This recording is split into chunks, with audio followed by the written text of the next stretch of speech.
we probably got a letter a day from parents that were angry about their child, their son or daughter was taking all remote delivered courses. Oh yeah. And so the provost brought in some of the students because the parents gave their names. Mm-hmm. And so we asked the student, how come you chose to do this remote when you had one that was offered completely live? Right. And they said, I'm not getting up at 8 o'clock in the morning to take a live class. And so I have, for several groups, I've said, there is one tradition at Auburn, having been here as a student, that is still going forward. And that is that students don't necessarily tell their parents everything that's going on in their college experience. Yeah, I'm glad to know I'm not the only 19-year-old who ever lied to my parents. I think that tradition is alive and well. I think so. But it's been interesting. When we look at the spring term, there are certain places on campus in which, when we list in whether it's going to be a live course or a remote course, the remote courses fill up before the live courses. So yeah, I can definitely do that. So it's just really interesting. And then in other areas, no, that's not the case. So it's really mixed. Now, and again, this leads into another question. I've been writing a bit about faculty members reaching out to me with concerns about the planning for the spring semester. Yeah. A lot of them are, to be blunt about it, aren't happy with Provost Bill Hardgrave. I can't say it's all of them, but a lot of them. And they feel like they've been kind of excluded from the greater COVID planning, and that there's that the administration, Sanford Hall, is really pushing just to put everything back to normal. I'm curious what your response is to that. Tried to say all along that I guess I'd probably use the words Deborah Burks used when she came before, that Auburn, you planned well, you had contingency plans, and you had contingency plans for your contingency plans. Sure. That was her exact words. For the going into the fall or the spring term, I think the hope would be that we could do more face-to-face in person than we did in the fall. Mm-hmm. But I have said throughout that totally depends on the virus, totally depends on where we are. We're not going to put people in harm's way to do that. I think Bill felt an obligation to talk about trying to get it back as much to normal as possible as students and families thought about the spring term. So the optics of trying to, but the health and safety will drive whether or not any of that occurs. And so we will get together sometime right after Christmas, but before the new year, sit down, debate, discuss, bring all of our medical people in, see what the rules are, what is the most reasonable thing as we go into the spring. But we at least my position was that going into this year, for faculty positions, if you're in a vulnerable category or you're uncomfortable for the fall term, the one we just ended, you can move your classes to the spring and you can spend your term doing research. Mm-hmm. If you're really uncomfortable in the spring and you feel like you're still in a vulnerable case, which many may feel right now, sure, you are able to sit down and say, I think I want to be on a research assignment again for this term because of the issues we face, but it means that I'll load up in the summer.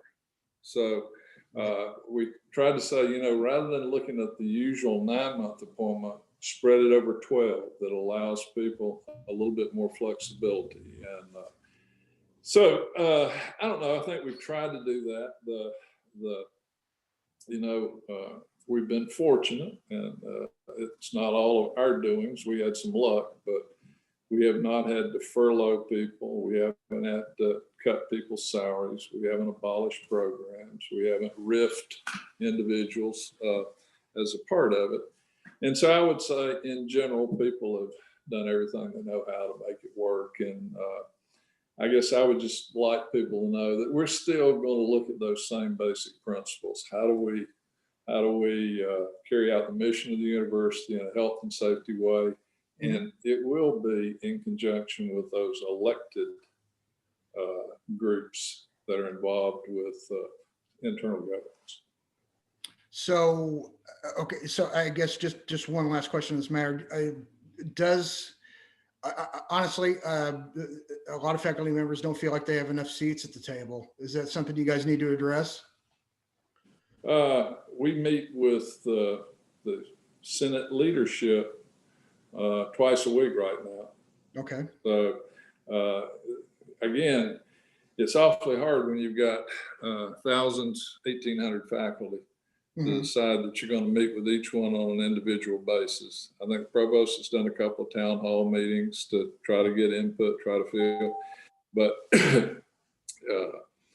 Don Mulvaney is the chair of he's president of the faculty, if you will. And so Don's the one that we're going to expect to have worked with his various groups and committees to give advice. And, you know, goodness sakes, we're open. I'm certainly open to input, ideas, and the changes, but probably through the elected representatives. Okay, I know my editor, our new editor, Diamond Kendrick Holmes, had a question. He was curious about just the effect.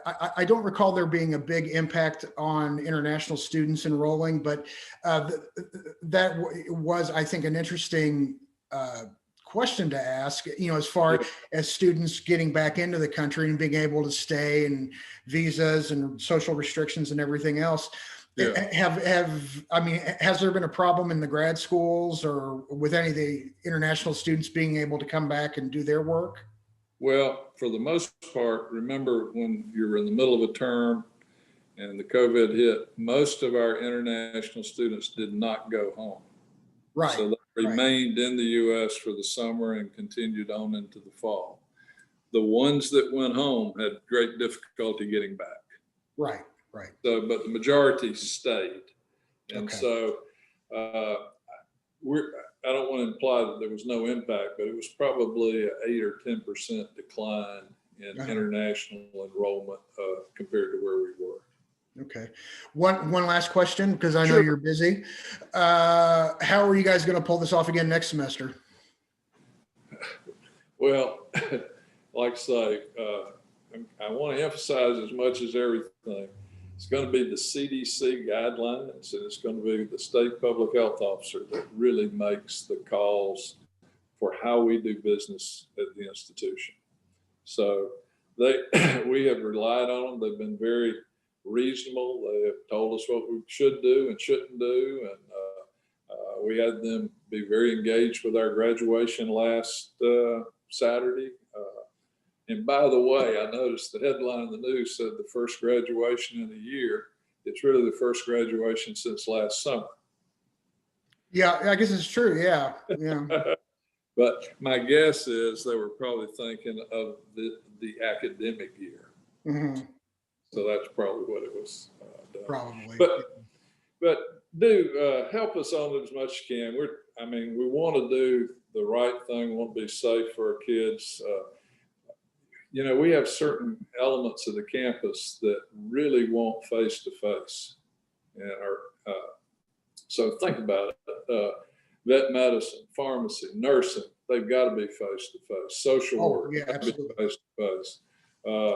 One of the kids over in the aviation program told me, you know, simulation is good, but Delta Airlines won't hire me if I hadn't flown airplanes